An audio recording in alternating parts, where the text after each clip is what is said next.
Contexte maussade, situation de crise, stagnation du marché publicitaire, concurrence des gratuits sur la presse écrite. Les raisons sont multiples pour expliquer aujourd'hui l'agonie de la presse toulousaine. Est-ce à dire que les médias toulousains n'ont plus de légitimité ?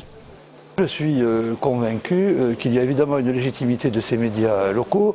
J'en veux pour preuve que dans la presse professionnelle ces derniers jours, je fais allusion à des revues comme Écran Total ou Le Film Français, il y a précisément un dossier sur le devenir des télévisions locales, en prenant en compte un certain nombre de leurs difficultés, parce que le cas de TLT n'est pas isolé. Globalement, pour aller vite, de manière synthétique, les télévisions locales existantes ne sont pas rentables, ne sont pas en équilibre. Et donc je crois, pour ma part, que les solutions sont à trouver du côté des collectivités territoriales.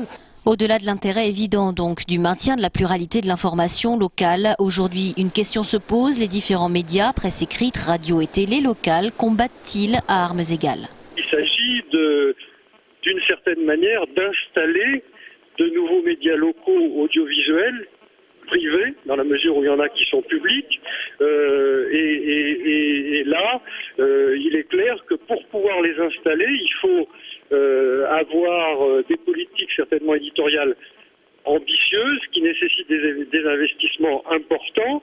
Et là, c'est beaucoup le marché publicitaire qui est la clé de ce problème-là. Peut-on, doit-on sauver les télévisions locales de France pour leur contenu éditorial ou l'intérêt de leur modèle économique? Force est de constater qu'aujourd'hui, on a peut-être ouvert un peu vite un espace de liberté d'expression sans vraiment réfléchir aux moyens de le financer.